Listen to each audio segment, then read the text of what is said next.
Suman TV ಕನ್ನಡಗೆ ಸ್ವಾಗತ. ನಾನು ಶಮಿಶೆಟ್ಟಿ.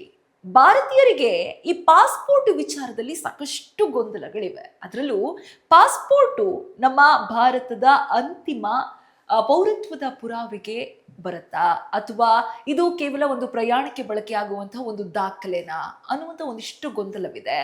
ಆದರೆ ಈಗ ಈ ಭಾರತೀಯ ಪಾಸ್ಪೋರ್ಟ್ ಕುರಿತು ಸಾರ್ವಜನಿಕರಲ್ಲಿ ಇರುವ ದೊಡ್ಡ ಗೊಂದಲಕ್ಕೆ ಇದೀಗ ವಿದೇಶಾಂಗ ಸಚಿವಾಲಯ ಸ್ಪಷ್ಟನೆ ನೀಡಿದೆ.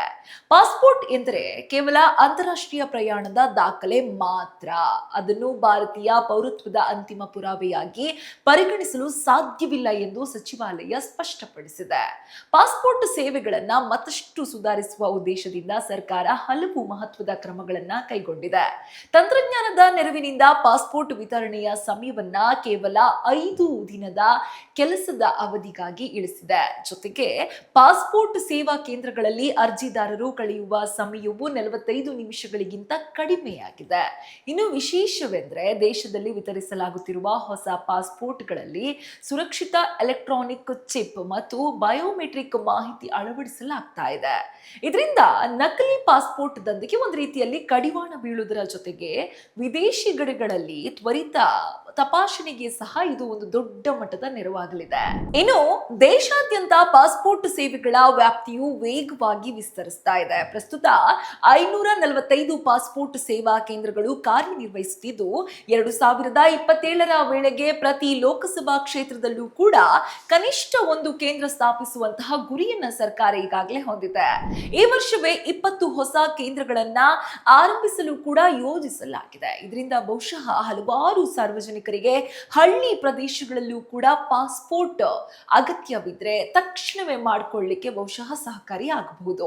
ಆದ್ರೆ ಆಶ್ಚರ್ಯದ ಸಂಗತಿ ಅಂದ್ರೆ ಭಾರತದ ಒಟ್ಟು ಜನಸಂಖ್ಯೆಯಲ್ಲಿ ಕೇವಲ 10% ಜನರ ಬಳಿ ಮಾತ್ರ ಪಾಸ್ಪೋರ್ಟ್ ಇದೆ. ವಿದೇಶಗಳಲ್ಲಿ ಶಿಕ್ಷಣ, ಉದ್ಯೋಗ ಮತ್ತು ಪ್ರವಾಸದ ಅವಕಾಶಗಳನ್ನು ಹೆಚ್ಚುತ್ತಿರುವ ಹಿನ್ನೆಲೆಯಲ್ಲಿ ಪಾಸ್ಪೋರ್ಟ್ ಸೇವೆಯನ್ನ ಪ್ರತಿಯೊಬ್ಬರಿಗೂ ತಲುಪಿಸುವುದು ಸರ್ಕಾರದ ಪ್ರಮುಖ ಆದ್ಯತೆಯಾಗಿದೆ. ಆದ್ರೆ ಈಗಾಗಲೇ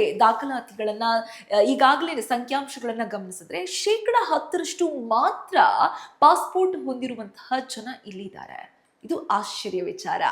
ಇನ್ನು ವಿದೇಶಿ ಪ್ರಯಾಣದ ದೃಷ್ಟಿಯಿಂದಲೂ ಭಾರತೀಯರಿಗೆ ಹೆಚ್ಚಿನ ಅವಕಾಶಗಳು ಲಭ್ಯವಾಗ್ತಾ ಇದೆ. ಪ್ರಸ್ತುತ 27 ದೇಶಗಳು ಭಾರತೀಯರಿಗೆ ವೀಸಾ ಮುಕ್ತ ಪ್ರವೇಶವನ್ನ ನೀಡುತ್ತಾ ಇದ್ದಾವೆ. 47 ದೇಶಗಳು ವೀಸಾ ಆನ್ ಅರೈವಲ್ ಹಾಗೂ 66 ದೇಶಗಳು ಈ ವೀಸಾ ಸೌಲಭ್ಯವನ್ನ ಕೂಡ ಒದಗಿಸ್ತಾ ಇದೆ. ಹಾಗಾಗಿ ವಿದೇಶವನ್ನ ಪ್ರಯಾಣ ಮಾಡಬೇಕು, ವಿದೇಶವನ್ನ ಪ್ರವಾಸ ಕೈಗೊಳ್ಳಬೇಕು ಅನ್ನುವಂತಹ ಭಾರತೀಯರಿಗೆ ಇದು ಒಂದು ರೀತಿಯಲ್ಲಿ ಇನ್ನಷ್ಟು ಸೌಲಭ್ಯಯುತವಾದಂತಹ ಇನ್ನಷ್ಟು ಸುಲಭಕಾರಿ ವಿಚಾರ. ಅದರ ಜೊತೆಗೆ ವಿದೇಶಗಳಿಗೆ ಉದ್ಯೋಗಕ್ಕಾಗಿ ತೆರಳುವ ಕಾರ್ಮಿಕರ ಅನುಕೂಲಕ್ಕಾಗಿ ಈ ಮೈಗ್ರೇಟ್ 2.0 ಪೋರ್ಟಲ್ ಜಾರಿಗೆ ತರಲಾಗಿದ್ದು ಈಗಾಗಲೇ 7 ಲಕ್ಷಕ್ಕೂ ಹೆಚ್ಚು ಕಾರ್ಮಿಕರು ಇದರ ಪ್ರಯೋಜನವನ್ನ ಪಡೆದುಕೊಂಡಿದ್ದಾರೆ. ಒಟ್ಟಾರೆ ಪಾಸ್ಪೋರ್ಟ್ ಸೇವೆಗಳನ್ನ ವೇಗವಾಗಿ, ಸುರಕ್ಷಿತವಾಗಿ ಮತ್ತು ಎಲ್ಲರಿಗೂ ಸುಲಭವಾಗಿ ತಲುಪಿಸುವ ನಿಟ್ಟಿನಲ್ಲಿ ಭಾರತ ಮಹತ್ವದ ಹೆಜ್ಜೆ ಇಡ್ತಾ ಇದೆ. ಇದಕ್ಕೆ ನಮ್ಮ ಬೆಂಬಲವು ಸದಾ ಇರಲಿ. ಇದು ಇವತ್ತಿನ ಅಪ್ಡೇಟ್ಸ್. ಇನ್ನಷ್ಟು ಸುದ್ದಿಗಳಿಗಾಗಿ ನೋಡ್ತಾ ಇರಿ Suman TV Kannada. Thank you.